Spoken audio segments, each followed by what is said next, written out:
Morning बच्चों, स्वागत है आप सबका शुभा आईएएस की आज की क्लास में। आज हम एक बहुत ही इम्पोर्टेंट और इंटरेस्टिंग चैप्टर शुरू करने जा रहे हैं। यह हमारा चैप्टर नंबर 6 है। बहुत ही इंटरेस्टिंग चैप्टर, संचार माध्यमों को समझना। संचार माध्यमों को समझना। बच्चों सोचो, अगर एक दिन के लिए मोबाइल, टीवी, न्यूज़पेपर सब बंद हो जाए, तो हमारे पास दुनिया की कोई भी खबर, जानकारी या समाचार नहीं पहुंचेगा। इसी काम को कहते हैं संचार माध्यम। ये हमें सूचना, ज्ञान, समाचार और मनोरंजन सब कुछ एक जगह से दूसरी जगह पहुंचाने का काम करते हैं। मीडिया हमारे जीवन का बहुत बड़ा हिस्सा बन चुका है। हम क्या देखते हैं, क्या सुनते हैं, किस बात को इम्पोर्टेंट समझते हैं, इसको मीडिया बहुत हद तक प्रभावित करता है। आज की क्लास में हम यह सब समझेंगे कि मीडिया क्या है, कैसे काम करता है, कैसे बदला है और कैसे हमारी सोच को प्रभावित करता है। तो चलिए बच्चों, शुरू करते हैं आज की क्लास संचार माध्यमों की दुनिया को समझने के साथ। संचार माध्यमों को समझना। संचार माध्यमों को समझना। टेलीविजन पर आपका पसंदीदा प्रोग्राम कौन सा है? रेडियो पर क्या सुनना आपको अच्छा लगता है? प्रायः आप कौन से अखबार एवं पत्र पत्रिकाएं पढ़ते हैं? क्या आप इंटरनेट पर सर्फिंग करते हैं? सर्फिंग करते हैं, आपको उसमें सबसे पहले उपयोगी क्या लगता है? क्या आप एक संचार के अन्य साधनों के प्रयोग अन्य साधनों के लिए प्रयोग में लाया जाता है? यह शब्द है मीडिया। इस पाठ में आप मीडिया यानी संचार माध्यमों के बारे में विस्तार से पढ़ेंगे। आप जानेंगे कि यह कैसे काम करता है और कैसे हमारे प्रतिदिन के जीवन को प्रभावित करता है। क्या आप किसी एक ऐसी चीज को याद कर सकते हैं जो आपने इस सप्ताह संचार माध्यमों से सीखी हो? तो आप कमेंट बॉक्स में जरूर बताइएगा। तो चलिए शुरू करते हैं।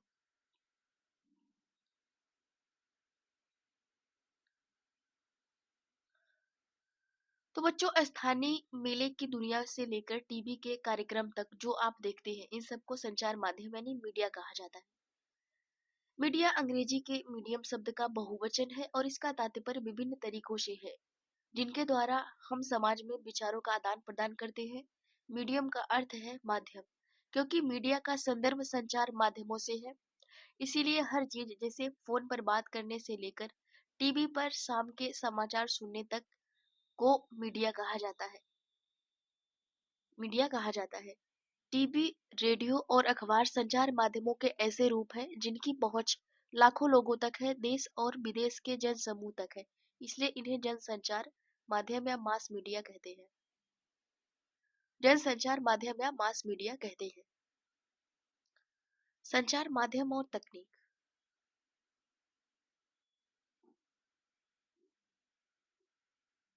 संचार माध्यम और तकनीक। आपके लिए संभवतः संचार माध्यम के बिना अपने जीवन की कल्पना करना कठिन होगा, लेकिन केवल टीवी और इंटरनेट के विस्तृत उपयोग हाल ही में शुरू हुए हैं। इन्हें प्रचलन में आए अभी 20 वर्ष भी नहीं हुए। जनसंचार माध्यमों के लिए अनुप्रयोग में आने वाली प्रौद्योगिकी निरंतर बदलती रहती है। अखबार, टेलीविजन और रेडियो लाखों लाखों लोगों तक पहुंच सकते हैं, क्योंकि इनमें एक विशिष्ट प्रकार की तकनीक का उपयोग किया जाता है। हम अखबारों और पत्रिकाओं की छपे हुए माध्यम के रूप में और टीवी तथा रेडियो के इलेक्ट्रॉनिक माध्यम के रूप में भी चर्चा करते हैं। आपके विचार में समाचार पत्रों को छपे हुए माध्यम क्यों कहा जाता है? आगे बढ़ने पर आपको क्या पता चलेगा कि ये नाम संचार माध्यमों द्वारा प्रयोग में लाई जा रही तकनीक से संबंधित है।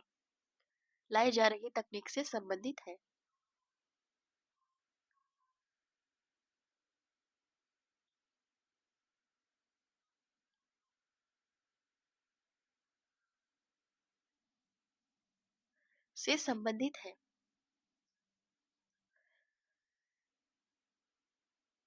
तकनीक तथा मशीनों को बदलकर अत्याधुनिक बनाने से संचार माध्यमों को अधिक लोगों तक पहुंचने में मदद मिलती है। इससे ध्वनि और चित्रों की गुणवत्ता में सुधार आता है, लेकिन तकनीक इससे भी और अधिक कुछ करती है।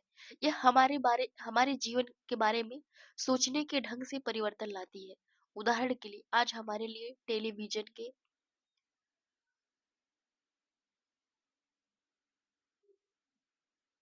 टेलीविजन के बिना जीवन की कल्पना करना कठिन हो गया है। टेलीविजन के कारण हम अपने आप को विश्व समाज का एक सदस्य समझने लगे हैं। टेलीविजन में प्रदर्शित चित्र सैटेलाइट और केबल के विस्तृत जाल के माध्यम से अत्यंत सुंदर क्षेत्रों तक पहुंचाए जाते हैं। इनके कारण हम संसार के अत्यंत सुंदर अन्य भागों के समाचार और मनोरंजक कार्यक्रम देख पाते हैं। आप टीवी पर जो कार्टून देखते हैं, वे अधिकांशतः जापान या संयुक्त राज्य अमेरिका के होते हैं। जब हम चेन्नई या जम्मू में बैठकर अमेरिका में फ्लोरिडा फ्लोरिडा के समुद्री तूफान की छवियों को देख सकते हैं। टेलीविजन में दुनिया को बहुत कुछ टेलीविजन दुनिया को बहुत पास ला दिया है। अब संचार माध्यम और धन। यहाँ पे देखिए एक टाइपराइटर मशीन है। यहाँ पे 1940 के दशक में इलेक्ट्रॉनिक टाइपराइटर के आ जाने से पत्रकारिता की दुनिया में एक बड़ा बदलाव आया। इससे टाइप किया जाता है न्यूज को। अब यहाँ पे देखिए संचार माध्यम और धन।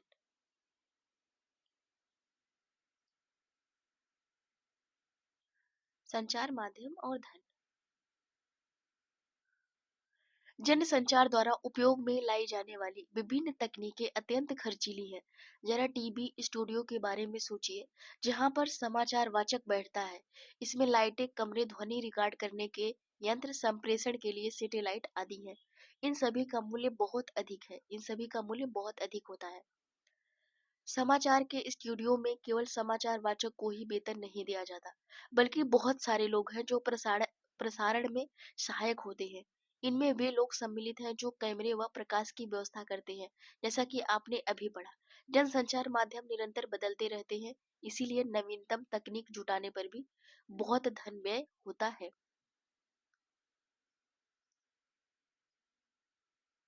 बहुत अधिक धन व्यय होता है। इन खर्चों के कारण जनसंचार माध्यमों को अपना काम करने के लिए बहुत अधिक धन की आवश्यकता होती है। परिणामतः अधिकांश टीवी चैनल और समाचार पत्र किसी बड़े व्यापारिक प्रतिष्ठान का भाग होते हैं। जनसंचार माध्यम लगातार धन कमाने के लिए विभिन्न तरीकों के बारे में सोचते रहते हैं। एक तरीका जिनके द्वारा जनसंचार माध्यम धन अर्जित करते हैं विभिन्न पहलुओं के विज्ञापन का है। जैसे कारें जैसे कारें, चॉकलेट, कपड़े, मोबाइल फोन आदि। आपने ध्यान दिया होगा कि अपने प्रिय टेलीविजन कार्यक्रम को देखने के लिए आपको ऐसे अनेक विज्ञापन देखने पड़ते हैं। टेलीविजन पर क्रिकेट या मैच देखते हुए भी हम ओवर के बाद बार बार वही विज्ञापन दिखाए जाते हैं। इस तरह प्रायः बार बार आप उन्हीं छवियों को देखते हैं। जैसा कि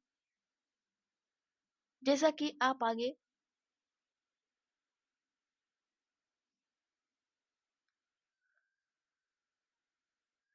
के अध्याय में विज्ञापनों के बार बार आवृत्ति इस आशा से की जाती है कि बाहर आकर विज्ञापित वस्तुएं खरीदेंगे।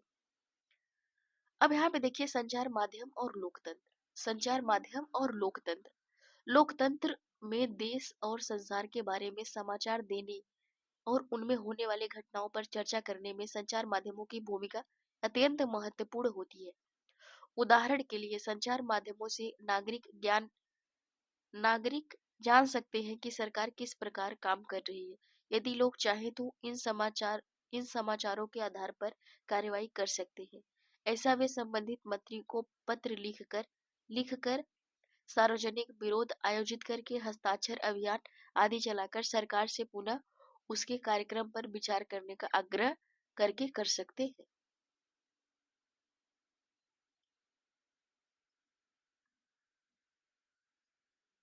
जानकारी देने के संबंध में संचार माध्यम भी महत्वपूर्ण भूमिका को देखते हुए यह आवश्यक है कि जानकारी संतुलित होनी चाहिए।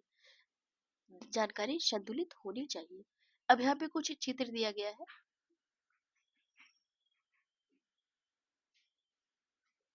यहाँ पर देखिए, आप देख पा रहे होंगे स्क्रीन पर एक टीवी चैनल में 10 सेकंड के लिए विज्ञापन देने का मूल्य उसकी लोकप्रियता और समय के आधार पर 1,000 रुपए से लेकर 1 लाख रुपए तक के बीच पड़ता है। 1 लाख रुपए तक के बीच पड़ता है। यहाँ पे आप सबके सामने एक इमेज और दिख रही होगी। यहाँ पर देखिए कि अलग अलग पाठकों की पसंद को देखते हुए छपाई वाले माध्यम कई तरह की जानकारियां उपलब्ध कराते हैं। इस तरीके से अब आगे देखते हैं। यहाँ पे कुछ न्यूज़ है, इसको आप सब देख लीजिएगा, इम्पोर्टेंट नहीं है। अब हम सब आगे देखते हैं। वास्तविकता वास्तविकता तो यह है कि यदि आप इनमें से केवल एक समाचार पत्र पढ़ेंगे तो विषय विषय का एक ही पक्ष जान पाएंगे। यदि आपने न्यूज ऑफ इंडिया पढ़ा होता तो आपको विरोधियों की बातें व्यर्थ उत्पात लगती। इनका यातायात व्यवस्था में बाधा उत्पन्न करना और अपने कारखानों से शहर में प्रदूषण फैलाते रहना आपके मन में उनकी बुरी छवि अंकित करता है। दूसरी ओर यदि आपने इंडिया डेली पढ़ा होता तो आप जान पाएंगे कारखाने बंद होने पर बहुत से लोग अपनी रोजी रोटी खो देंगे, क्योंकि पुनर्स्थापन के प्रयास अपर्याप्त हैं। इन दोनों में से एक भी विवरण संतुलित नहीं है।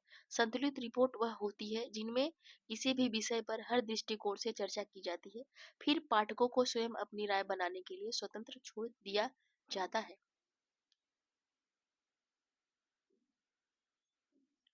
संतुलित रिपोर्ट लिख पाना संचार माध्यमों के स्वतंत्र होने पर निर्भर करता है। स्वतंत्र संचार माध्यमों से तात्पर्य यह है कि उनके द्वारा दिए जाने वाले समाचार पत्रों को कोई भी नियंत्रित या प्रभावित न करे। समाचार का विवरण देने से कोई भी उन्हें निर्देशित न करे। उनमें क्या सम्मिलित किया जाता है और क्या नहीं। लोकतंत्र में स्वतंत्र संचार माध्यमों का होना अत्यंत महत्वपूर्ण है। जैसा कि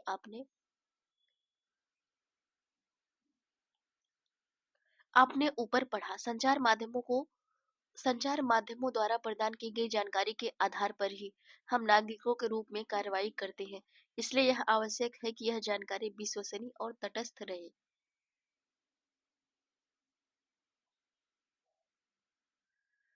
तथ्य यह है कि संचार माध्यम स्वतंत्र नहीं है। इसके मुख्यतः दो कारण हैं। पहला कारण है सरकार का उन पर नियंत्रण। जब सरकार समाचार के किसी अंश, फिल्म के किसी दृश्य या गीत की किसी अभिव्यक्ति को जन समुदाय तक पहुंचने से प्रतिबंधित करती है तो इसे सेंसरशिप कहा जाता है। भारत के इतिहास में ऐसे समय भी आए हैं जब जब सरकार ने संचार माध्यमों के ऊपर सेंसर लगाया। इनमें सबसे बुरा समय था 1975 से 77 तक का आपातकाल का था, तब सेंसरशिप लगाया गया था। यद्यपि सरकार फिल्मों पर तो निरंतर सेंसर रखती है, लेकिन वह संचार माध्यमों से दिखाए गए समाचारों में पूरी तरह ऐसा नहीं कर पाती। संचार द्वारा सेंसरशिप न होने पर भी आजकल अधिकांश समाचार पत्र संतुलित विवरण देने में असफल रहते हैं। इसके कारण बहुत जटिल है। संचार माध्यमों के विषय में शोध करने वाले लोगों का कहना है कि ऐसा इसलिए है क्योंकि संचार माध्यमों पर व्यापारिक प्रतिष्ठानों का नियंत्रण है।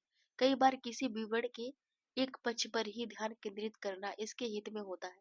संचार माध्यमों द्वारा निरंतर धन की आवश्यकता है और इसके लिए विज्ञापनों पर निरंतरता के कारण भी उन लोगों के लिए विरोध में लिखना कठिन हो जाता है जो विज्ञापन देते हैं। इसलिए व्यापार से गहन जुड़ाव होने के कारण अब संचार माध्यमों को स्वतंत्र नहीं समझा जाता।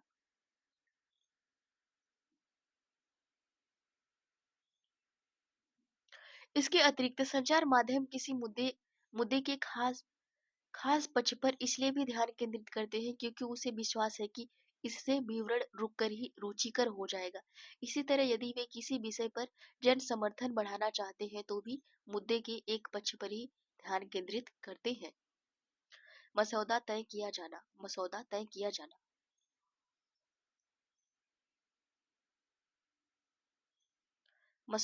किया जाना किन घटनाओं पर ध्यान केंद्रित किया जाए, इनमें भी संचार माध्यमों की महत्वपूर्ण भूमिका रहती है और इसी के आधार पर वह तय कर देते हैं कि क्या समाचार में दिए जाने जाने योग्य है।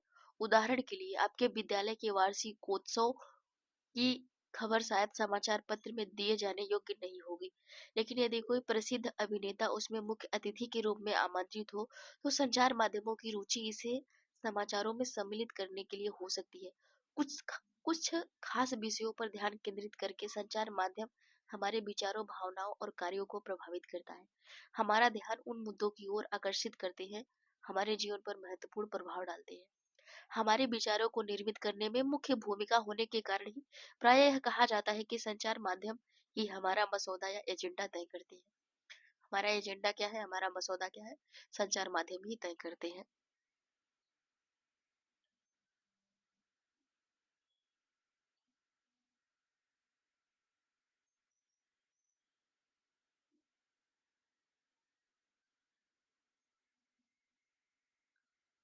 अभी हाल ही में संचार माध्यमों ने कोला पेयों में कीटनाशकों का स्तर स्तर खतरे के स्तर से बढ़ जाने होने से हमारा ध्यान आकर्षित किया था। इन्होंने कीटनाशकों के अत्यधिक मात्रा में होने की रिपोर्ट प्रकाशित की थी और इस तरह हमें कोला पेयों को अंतर्राष्ट्रीय गुणवत्ता व सुरक्षा मानदंडों के अनुसार नियमित रूप से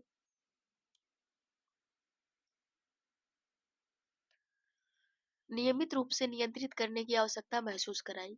उन्होंने सरकार के दबाव के बावजूद निडरतापूर्वक घोषणा की कि कोला पीना सुरक्षित नहीं है। इस वृत्तांत को पेश करके संचार माध्यमों ने निश्चित रूप से हमारा ध्यान ऐसे विषय पर केंद्रित करने की कोशिश की, जिसे यदि उन पर रिपोर्ट न आती तो हमारा ध्यान भी न जाता। कई बार ऐसी घटनाएं होती हैं जब संचार माध्यम उन विषयों पर हमारा ध्यान केंद्रित कराने में असफल रहती हैं जो हमारे जीवन के लिए महत्वपूर्ण है। उदाहरण के लिए, पीने का पानी हमारे देश की एक सबसे बड़ी समस्या है। प्रतिवर्ष हजारों लोग कष्ट सहते हैं और मर जाते हैं क्योंकि उन्हें पीने के लिए सुरक्षित पानी नहीं मिलता। फिर भी संचार माध्यम हमें इस विषय पर बहुत कम ही चर्चा करते हुए दिखते हैं। यह एक सुविख्यात भारतीय पत्रकार ने लिखा है कि कैसे वस्त्रों को नया रूपाकार देने वाले डिजाइनरों ने फैशन वीक में धनवानों के समक्ष अपने नए वस्त्र प्रदर्शित करके सभी समाचार पत्रों के मुख्य पृष्ठ पर स्थान पा लिया।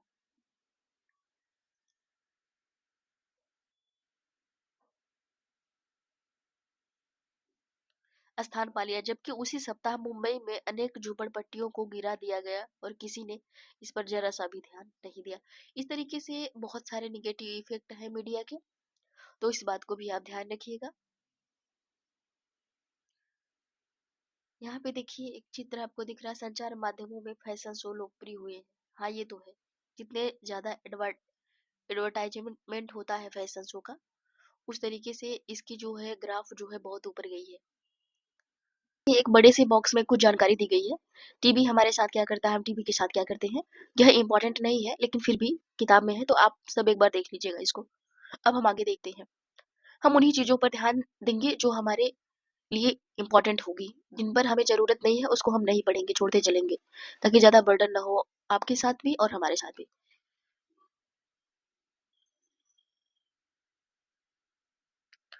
स्थानीय संचार माध्यम क्या है? इसको हम ज़रूर देखेंगे। स्थानीय संचार माध्यम, लोकल जो है कि कम्युनिकेशन मीडिया।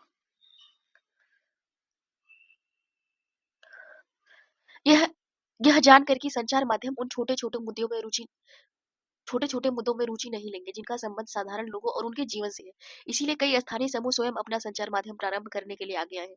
कई लोग सामूहिक रेडियो द्वारा किसानों को विभिन्न फसलों के मूल्य के बारे में बताते हैं और उन्हें बीज तथा उर्वरकों के प्रयोग के बारे में परामर्श देते हैं। कुछ अन्य लोग काफी सस्ते और आसानी से मिल जाने वाले मीडिया कैमरे इस्तेमाल करके विभिन्न निर्धन समाजों के वास्तविक जीवन की स्थितियों पर डॉक्यूमेंट्री फिल्म बनाते हैं। कभी कभी तो इन गरीबों को ही फिल्म बनाने के लिए कैमरे और तकनीक ज्ञान का प्रशिक्षण भी देती है। दूसरा उदाहरण खबर लहरिया नामक एक समाचार पत्र का है जो उत्तर प्रदेश के चित्रकूट जिले की 8 दलित महिलाओं द्वारा हर 15 दिन में निकाला जाता है। स्थानीय बुंदेली भाषा में लिखित 8 पृष्ठ के समाचार पत्र में दलितों से संबंधित विषयों, स्त्रियों के प्रति हिंसा और राजनीतिक भ्रष्टाचार से संबंधित रिपोर्ट होती है। इस समाचार पत्र के पाठक हैं किसान, दुकानदार, पंचायत के सदस्य, स्कूल के शिक्षक और महिलाएं जिन्होंने अभी हाल ही में पढ़ना लिखना सीखा है। इस तरीके से इनके कम्युनिकेशन का माध्यम हो गया लोकल स्तर पर।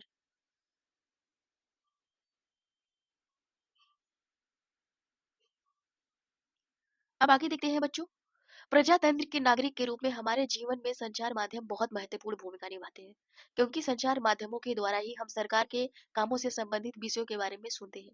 संचार माध्यम निश्चित निश्चित करते हैं कि किन बातों पर ध्यान केंद्रित किया जाना है और इस तरह वह एजेंडा सुनिश्चित कर देती है। यदि कभी सरकार चाहे तो संचार माध्यमों को किसी घटना की खबर छापने से रोक सकती है। इसे सेंसरशिप कहा जाता है। आजकल संचार माध्यम और व्यापार का घनिष्ठ संबंध होने से प्रायः संतुलित रिपोर्ट का प्रकाशन भी आना कठिन है।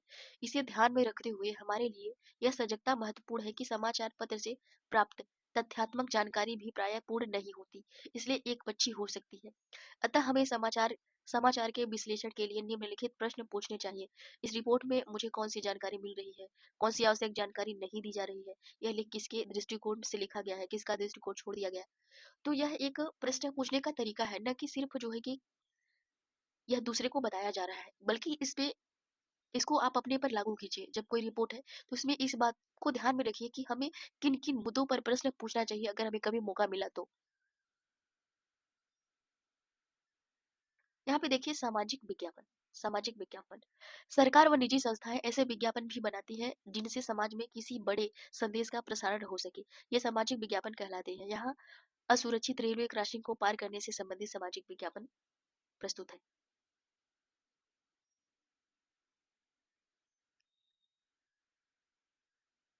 तो बच्चों यहाँ चैप्टर जो है हमारा यहाँ से समाप्त होता है। यहाँ पे देखिए कुछ इम्पोर्टेंट जानकारी है, इसको देख लेते हैं। यहाँ पे देखिए बड़े व्यापारिक प्रतिष्ठान हैं, कुछ रेडियो, टीवी, समाचार पत्र के मालिक हैं।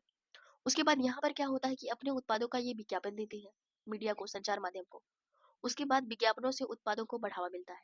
जब ये लोग जो है कि इनका जो है विज्ञापन कर देते हैं मीडिया वाले, उसके बाद क्या होता है कि लोग संचार माध्यमों को देखकर उत्पाद खरीदते हैं। तो पैसा वापिस उन्हीं व्यापारी प्रतिष्ठानों को जाता है, रिवर्स हो जाता है। पाठक श्रोता पाठक दर्शक श्रोता होते हैं, जैसा कि जो लोग सुनते हैं और देखते हैं। तो बच्चों आज की क्लास में हमने समझा कि संचार माध्यम सिर्फ जानकारी देने का साधन नहीं है, बल्कि हमारी सोच, हमारे फैसले और हमारे समाज को भी प्रभावित करते हैं। हमने देखा कि टीवी, रेडियो, अखबार और इंटरनेट कैसे माध्यम हमारे तक रोजाना हजार जानकारियां पहुंचाते हैं, और कैसे जो है तकनीक ने मीडिया को और भी तेज, प्रभावित और सबके लिए उपलब्ध कर दिया है। आज का चैप्टर यहीं पर समाप्त होता है, लेकिन मीडिया की दुनिया बहुत बड़ी है। इसको जितना समझोगे उतना ही आप एक रिस्पॉन्सिबल व्यूअर और अवेयर सिटीजन बन पाओगे। इसी के साथ आज की क्लास यहीं खत्म करते हैं। थैंक यू बच्चों। अगली चैप्टर अगले क्लास में हम और बेहतर समझने की कोशिश करेंगे। शुभा आईएएस की तरफ से आप सबको ढेर सारी शुभकामनाएं। अब हम मिलते हैं आपको अगली क्लास में।